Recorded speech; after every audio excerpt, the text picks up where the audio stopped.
Season 12 feels better. Or does it? It's the question that I want to answer today. Because a couple weeks ago, I shared my thoughts about a blitzing Diva ramming into your face, along with other topics. But now the mid-season patch has come out and I gotta say, I have a couple of questions. So if you've been here before, welcome to see you again. And for anyone that's new, sit back, grab your popcorn, and listen to me rant.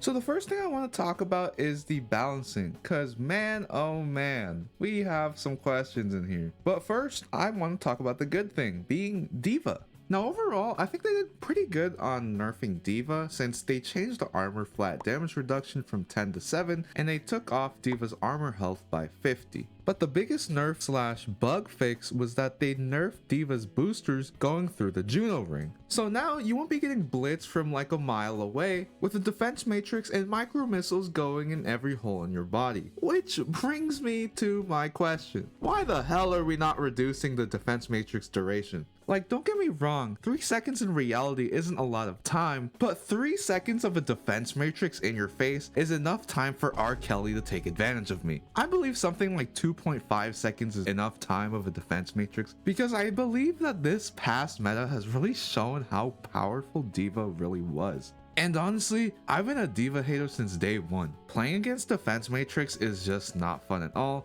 And yes, I can play Mei or Sim, but I'm not a fucking loser. It's not an interactive ability for healers. It's not an interactive ability for anyone. So if we want to play by the rules right now, they should make Genji's deflect 5 seconds. But now that I've got Diva out of the way, let me talk about Juno a bit and how I might have been wrong in my last video.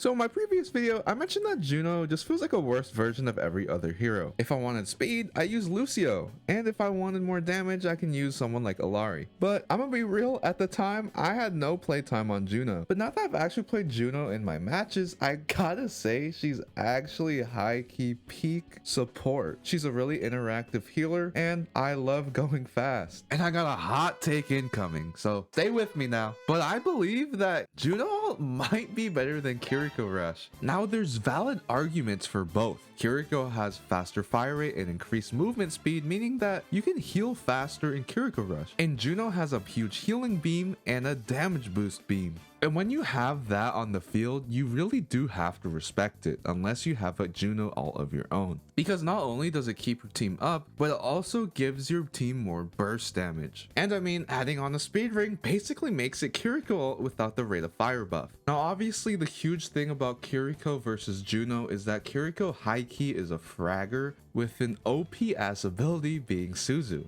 But Juno is also a pretty good damage dealer with her homing things and a pretty good gun that also heals and damages like Ana. She's very fast and hard to kill and can give a refreshable speed buff to your team. And because of that, Kiriko is for once out of the meta. And because of that, it made another tank low-key become more of a threat.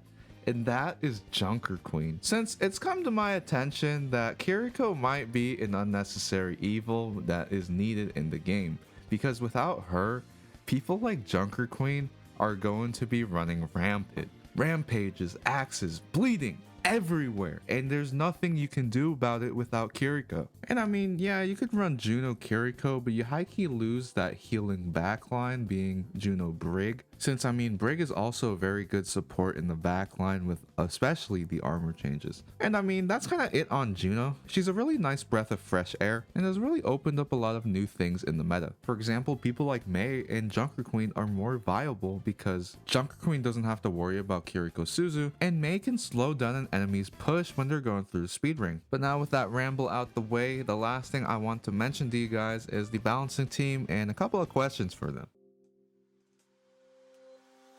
Now, Overwatch balance team. Why the hell are we buffing the flashbang to 75 damage and buffing Orisa? We don't need this. It feels like now if you push a Cassidy, you're being punished for it because he's just gonna do basically 1/4 of your health. and just pop a cap in your brain and you're probably dead, especially if you're a tracer. And I don't need to say nothing about Orisa. Now, the one thing that I do want to mention is Hanzo getting his one shot back, which overall is pretty good, but I'm not gonna lie, I'm starting to remember the bullshit that this Hanzo guy was giving me back in the day. Because I mean, now I'm just kind of thinking, weren't we trying to get rid of one shots? I mean, we nerfed the Hog one shot, the Junkrat one shot combo, Sojourn one shot, and now we brought back the Hanzo one shot. And don't get me wrong, it's great for Hanzo since he went from like dog shit tier to at least like middle of the pack now. But now I'm starting to think we're slowly but surely making it back to pre-season 9, which kind of just leaves me confused and to the end of the video.